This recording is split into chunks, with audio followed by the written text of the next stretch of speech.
The whole country is thrown into Great Depression. Most youths are doing the unimaginable to earn a living. Rapid increase in fraud, gambling, kidnapping, ritual, theft, and drug trafficking is seen as a norm among the youths.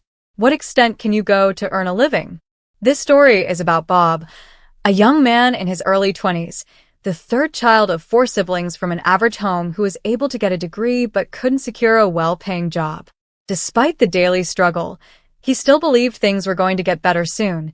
He gave his siblings hope, but the economy of the country kept getting worse as his family started feeding from hand to mouth. Despite working 9 to 5, it seems things were not improving. The worst fear occurred when Bob's mom was diagnosed of leukemia. After several years of battling with her health, the doctor requested for 47 million naira for a bone marrow transplant. The family went to church, radio station, and other public events to seek for financial support, but all their effort was fruitless. The whole family was thrown into depression and frustration as they lost their dad 6 months ago, and their mum currently ill. 2 of Bob's siblings, Anna and Cynthia, had to drop out of school because all the money was used for mummy's treatment. Weeks passed by, still no solution. One afternoon, Bob was scrolling through his social media feed when he saw Ease, his university friend, living an extravagant lifestyle on Instagram, buying all sorts of luxuries and moving from one hotel to another. He sent him a DM and they got along. Ease sent him 200,000 naira and told him to come to Lagos. That same night, he got on the next night bus and zoomed off to Lagos. After a day and a half, he arrived his destination and Ease picked him from the park. "It's been a while, bro," Bob said as he shook hands with Ease.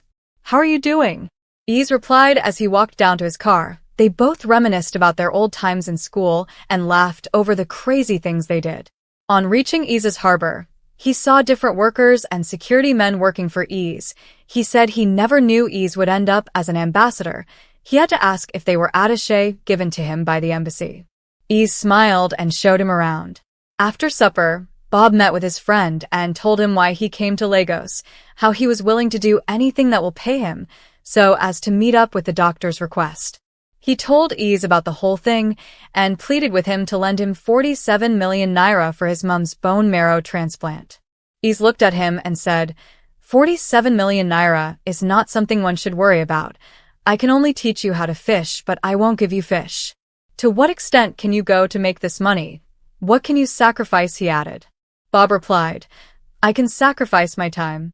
Ease laughed so hard and told him that he has the chance to sacrifice one of his sister's life to save his mum so as to balance the equation of the universe since he was on the verge of losing his mum. Bob was still trying to wrap his head around the whole thing when Ease suggested that he sacrificed his manhood for money. Bob thought about it for the whole night, but his conscience didn't allow him. He really wanted to save his mum, but he was not willing to thread towards that path. The next morning, he appreciated Ease for his time and traveled back to Kaduna. The pressure grew more as his mum's health condition was deteriorating. His younger sister had to start drug trafficking.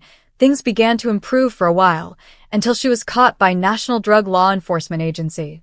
Since Bob was not willing to sacrifice anything in exchange for money, he thought of kidnapping and oil theft, but it was not possible because he could not afford a gun to abduct anyone, nor did he live in an oil-producing region. He kept exploring other legal options. He was willing to sell one of his kidneys, but there was no one willing to buy. All his siblings were trying their best.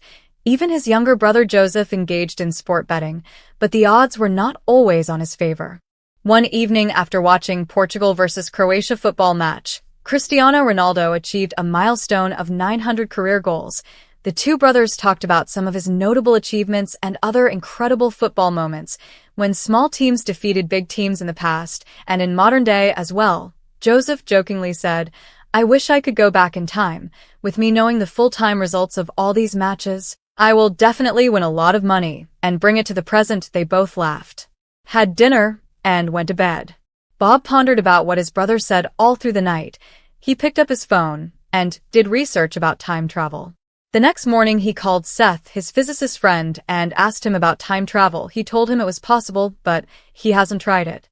Since they were in the same city, they linked up and talked. Bob asked him the necessary things they will need to build a time machine. Seth replied, what you need are quite expensive. You will need a quantum computer, time loop, spinning and rotating components, and few other stuffs. As a registered physicist, Seth was able to access a quantum computer. Bob used their house as collateral and was able to collect loan of 7 million naira. Seth was able to build the spinning and rotating components and the time loop with 5 million naira. Immediately after morning devotion, Bob told Joseph and Cynthia about the idea. At first they were scared, but he was able to convince them because it was the only way to pay for their mom's bill and also release their sister from the National Drug Law Enforcement Agency custody. Their mother's condition was getting worse. The doctors said she had less than 2 months to live if they fail to pay the bill. The 3 siblings assembled in Seth's lab. They were all nervous, including Seth. He hadn't sent anyone to the past before. He was having a cold feet. Bob cleared the air by bringing out the whole plan mapped out.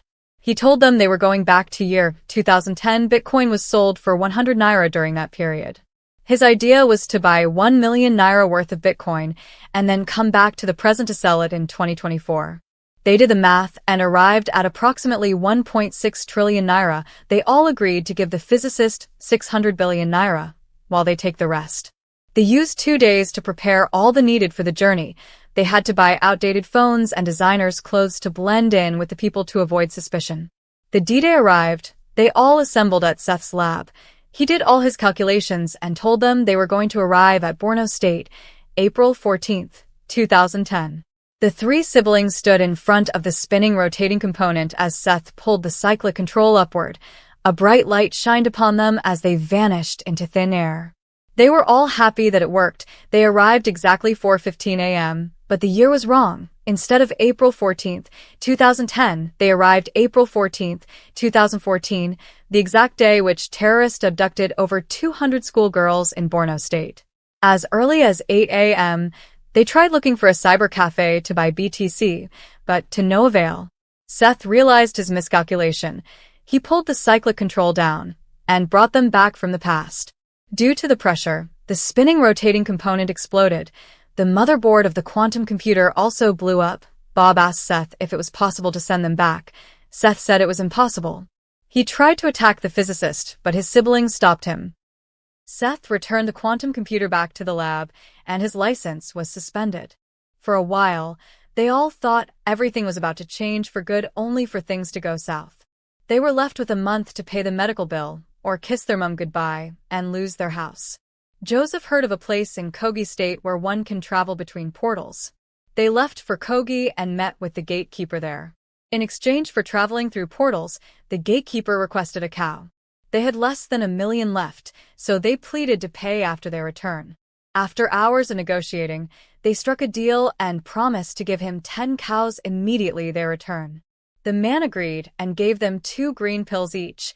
He told them to take 1 each, and after they complete their mission, they should swallow the remaining 1 to return back to the present. They took the first pill and arrived Lagos exactly June 11, 2010. They looked for the nearest bet shop and staked very high on the ongoing World Cup matches. They won over 2 million naira, but their problem didn't end there. The struggle to buy Bitcoin began. All the people they asked knew nothing about Bitcoin. After searching, they finally met a tech guy online. He told them that buying a Bitcoin worth 2 million naira was a wrong decision. He advised them to buy Crystal Coin, but they refused. After purchasing Bitcoin worth 2 million naira, they copied the key phrase and left a cyber cafe. The young man looked at his colleague and they both laughed, saying the 2 young men wasted their money in a wrong investment. The same night, they took the pills and came back to the present. They sold their Bitcoin and made over 3.2 trillion naira. Instead of buying 10 cows for the gatekeeper, they bought 100 cows for him. On reaching home, they met their mother in a terrible state. Payment was made for treatment, but the disease had already weakened her immune system. She couldn't fight against it, so she died. Bob screamed loud and blamed the system for the loss of his mum. He said if things were in order, his mum wouldn't have died. After months of mourning, he traveled back to Kogi alone, this time to meet the gatekeeper.